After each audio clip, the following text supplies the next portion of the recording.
Guys, বেরিয়ে পড়লাম আজকে ফুলের দোকানের উদ্দেশ্যে। তো কেন যাচ্ছি, কি কারণে, কেন ফুল কিনবো সেটা তোমরা দেখতেই পাবে। তো আমাদের সাথে তোমরাও চলো। এই যে দেখো, বলতে বলতে ফুলের দোকানে চলে এসেছিলাম। আর এই কাকাকে বলছিলাম, কাকা আমার একটা ফুলের বোকে নেবো। কাকা বলছে ভেতরে যাও, ভেতরে আমাদেরই দোকান আছে, সেখানে তোমাকে ফুলের বোকে বানিয়ে দেবে। এখানে তো আমি লুজ ফুল বিক্রি করি। আমি বললাম ঠিক আছে, তাহলে যাচ্ছি। আর এই যে এই দুটো কাকাকে দেখতে পাচ্ছ, এরাই আমাদের ফুলের বোকেটা বানিয়ে দিচ্ছিল সুন্দর করে, বেশ অনেক রকমের ফুল দিয়ে। আর এদিকে দেখছিলাম কি আরো অনেকগুলো ফুল ছিল, তো সব রকম ফুল দিয়ে যেভাবে সুন্দর লাগে সেভাবেই কাকা বানিয়ে দিচ্ছিল।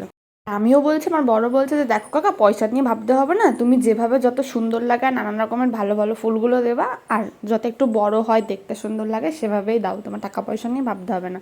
নানান ধরনের সব ফুল দিয়ে সুন্দর করে সাজিয়ে গুজিয়ে একটা বড় বোকে বানিয়ে দাও। তা আমার বেশ ভালো লাগছিল, আর কাকাও বেশ কথা মতন করছিল, আর অনেকটা প্রায় হয়েই এসছে ফুলের বোকেটা। তা বললো একটা কাগজ লাগিয়ে দেবো, কাগজ লাগানোর পর তোমরা ছবি তুলবা, ভিডিও করবা, যা করবা করে নিও। আর এদিকে আমি একটা সূর্যমুখী ফুল নিয়ে নিয়েছিলাম। কাকা বলছে কাকা আমি একটা ফুল নিলাম, তুমি পয়সা নিয়ে নিও। বলছে না না, পয়সা লাগবে না, তোর যেটা ভালো লাগছে তুই নে না, একটা ফুল নিলে কি পয়সা নিতে। আর এদিকে ছিঁড়তে পারছে না, মুখ দিয়ে লাস্টে ছিঁড়তে হলেও কিছু করার নেই। আর এদিকে আমার বড় বলছে ছি কি নোংরা, ইস মুখ দিয়ে ছিঁড়ছে, ফুলের মধ্যে নোংরা থাকে, পোকা থাকে, আর মুখ দিয়ে ছিঁড়ছে। আমি বলছি কী করবো, ছবিটা একটা তুলতে হবে। এখনকার দিনে সবাই দেখি কানে গুঁজে ফুলে ফটো তুলে স্টেটাস দেয়, তাই আমি বলছি খাও না খাও, এখনকার দিনে স্টোরি দেওয়াটাই তো আসল। তো আমি একটা কানে দিয়ে নিলাম, দেখো আমাকে ভালো লাগছে নাকি বলো। আর এদিকে কথা বলতে বলতে দেখো ফুলের বুকেটা বানানোও হয়ে গেছে। তা আমি বলছি কাকা খুব সুন্দর হয়েছে, যেরকম বলেছি তুমি তার থেকেও বেশি সুন্দর করে দিচ্ছ। আমার কিন্তু খুব পছন্দ হয়েছে, তোমাদের কেমন লাগছে? তো এই ফুলটা কিসের জন্য আনা সেটা তো তোমাদের বলিনি, নিশ্চয়ই এতক্ষণ তোমরা টাইটেলে থাম্বনেল দেখে বুঝেই গেছো আমরা কোথায় যাচ্ছি। তাও আমরা যাই, তোমরা দেখতে থাকো আমরা কোথায় যাচ্ছি, কাদের সাথে দেখা করছি, আর কার জন্য এই ফুলটা নেওয়া। তো বেশি কথা বলবো না, যেটা যেটা দেখা হচ্ছে ওটা সিক্রেট, ওটা সিক্রেট। এইদিকে দেখো সব রেডি হয়ে বসে গেছে, মানে দাঁড়িয়ে রয়েছে এই যে।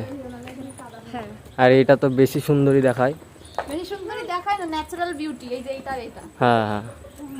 তারপরে দিকে যাওয়ার আগে মিষ্টির দোকানে চলে এসেছিলাম মিষ্টি নিতে, কারণ মামা বাড়িতেও যাওয়ার ছিল। তো মামা বাড়িতে আমি বিয়ের পর প্রায় 4-5 বছর পর যাচ্ছি, আর এদিকে বিয়ের আগেও 2-3 বছর যাইনি, প্রায় সব মিলিয়ে প্রায় 6-7 বছর পরই যাচ্ছি মামা বাড়ি। তো তার জন্য মিষ্টি নিতে যেতে হবে, বিয়ের পর প্রথম যাচ্ছি। তো আমি 2 জায়গায় 2 রকমের মিষ্টি নিয়ে নিয়েছিলাম। তো আমি কাকাকে টাকা দিয়ে চলে যাচ্ছি, এবার কাকা আমাকে টাকা ফেরত দিচ্ছে। আমি বললাম কী হলো ব্যাপারটা, আমি তো টাকা ফেরত পাবো না, তো আমাকে টাকা ফেরত দিচ্ছে। তো বলছে কি আগে তো ওরা এসেছিলো, মানে আমার দিদা এসেছিলো, তো দিদা নাকি টাকা দিয়ে গেছে। তা আমি বলছি বলো তো কেমন লাগে। এই বাস ঝাড়, কত বাঁশ বাগান এখানে, আমরা বেশ অনেকটা কাছাকাছি চলে এসেছি। তা তোমরা দেখতে থাকো, যাচ্ছি মামার বাড়ি আজকে অনেকদিন পর। আউচ, মা বাঁশ বাগান, কত বাঁশ ঝাড়, আর এখানে সুন্দর একটা মন্দির আছে গাইস। বাহ, এই মন্দিরটা না আগে এতটা ইয়ে ছিল না, এখন এখানে লোকে কি সুন্দর করে বাঁধিয়েছে। বাহ, আমার দিদা তো দাঁড়িয়ে পড়েছে এখানে। সিদ্ধেশ্বরী মাতার মন্দির, সিদ্ধেশ্বরী মাতার মন্দির। তো যাওয়ার কথা ছিল এই রাস্তা দিয়ে, কারণ আগে তো অনেকটা ছোটোবেলায় এসেছি, আগে রাস্তাটা ছিল রেল লাইনের ওপর দিয়ে, এখন হয়েছে এরকম নিচে দিয়ে রাস্তা। তো শর্টকাট হবে বলে এই রাস্তাটা আমরা নিয়েছি। তো আসার পরে বুঝতে পেরেছি যে কেমন বিপদে পড়েছি। আগে তো জানতাম না যে এখান দিয়ে আসলে এরম যে জল জমবে, সেটা আগে বুঝতে পারিনি। এখন এসে তো দেখছি এ ভগবান, কি করতে আসলাম এখান দিয়ে।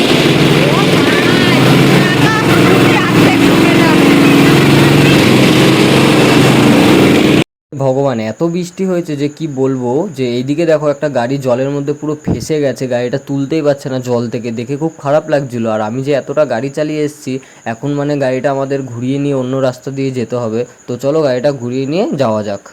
তো ফাইনালি যেখানে যাওয়ার উদ্দেশ্যে আমরা বেরিয়েছিলাম সেখানে প্রায় চলেই এসেছি, প্রায় না বলতে গেলে পুরোটাই চলে এসেছি। আর তোমরা যারা এদের ভিডিও দেখো তারা বুঝতেই পারছো, এই রাস্তাটা দেখে নিশ্চয়ই চিনতে পারছো, চেনা চেনা লাগছে তাই না? আমি জানি, বুঝতে পেরেছি চেনা চেনা লাগছে। আর এই যে এই মানুষটাকে দেখে তো আরোই চেনে গেছো, নতুন করে আর বলার কিছুই নেই। তো এরা হলো সাধন সাথী চ্যানেলের ওনার। তো আমরা আজকে ওদের বাড়িতে এসেছিলাম, ওদের সাথেই দেখা করার ছিল। তো এদের বাড়িতে ঢুকে গেলাম, তো সাথী মামি এসেছিলো, আমাদেরকে বললো যে আমাদের ঘরে এসে বসো। ওরা এক জায়গায় বেরোচ্ছিল, তো তারপর আমাদের দেখে আবার ভেতরে ঢুকলো। আর এদিকে আমি জুতো খুলতে পারছিলাম না, যে ঘরে ঢুকবো সবাই আমাকে রেখে ঘরে ঢুকে যাচ্ছে, আর আমি দেখে জুতোটা খুলতেই পারছি না। যাক অবশেষে খুললাম। আমরা কোথায় এসেছি, কাদের সাথে দেখা করতে এসেছি? তো এরা এত বড় ইউটিউবার হলে কি হবে, ওদের কিন্তু মনটা খুবই ভালো। আমরা প্রথমে মানে ওদের সাথে আলাপ করে যেটা বুঝলাম, খুবই ভালো মানুষ। তোমরা দেখো, আমরা ওদের সাথে একটু বসি, গল্প করি। আসো।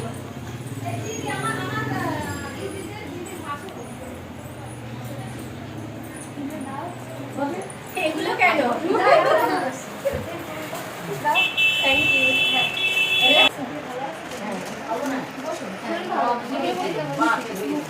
বলো।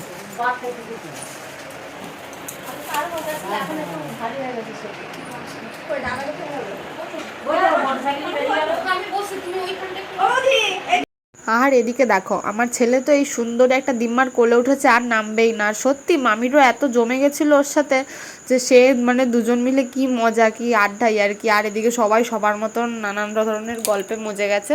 তো আমিও দেখছিলাম আর এদিকে মামা চলে এসেছিলাম, বলছি মামা কোথায়, মামা আসছে না এখনো? তো মামাকে ডাক দিল মা, তো মামা আসলো, সবাই মিলে এবার বসে একটু গল্প গুজব হচ্ছিলো। আসলে মামা মামি বলছে কেন অনেকটা পুরোনো দিনের একটা সম্পর্ক ছিল এই কারণেই, যে তো আমার দিদা মা সবার সাথে ওদের একটা চেনা পরিচয় আছে, তো সবাই মিলে কথা বলছিল, গল্প আড্ডায় আর কি মারছিল। আমিও কথা বলছিলাম মামার সাথে। এবার আসলেই যে কি কথা বলছিলাম আমরা সবই ভুলে গিয়েছি। আমার তখন কিছুই মনে পড়ছে না যে আদৌ কি আলোচনা কি গল্প হচ্ছিল। আর এদিকে সব গল্পে গুজবের মাঝখানে আমার গোপাল দেখেছো মামির কোলে গিয়ে একদম শুয়ে পড়েছে। আমার মামি এদিকে গল্প করছে, মামা মামি আমি মা আমার শাশুমা সবাই গল্প করছে, কিন্তু আমার সোনা এদিকে ঘুমাচ্ছে। আর এদিকে দেখো মামা মামির দুটো সিলভার প্লে বাটন, তো এটা দেখি আমি ওকে বলছি হায় রে ভগবান আমাদের যে কবে হবে, আদৌ হবে তো? তো আমার বর বলছে হ্যাঁ, যদি সবার ভালোবাসা আর আশীর্বাদ মাথার উপর থাকে তাহলে নিশ্চয়ই আমাদেরও একদিন হবে।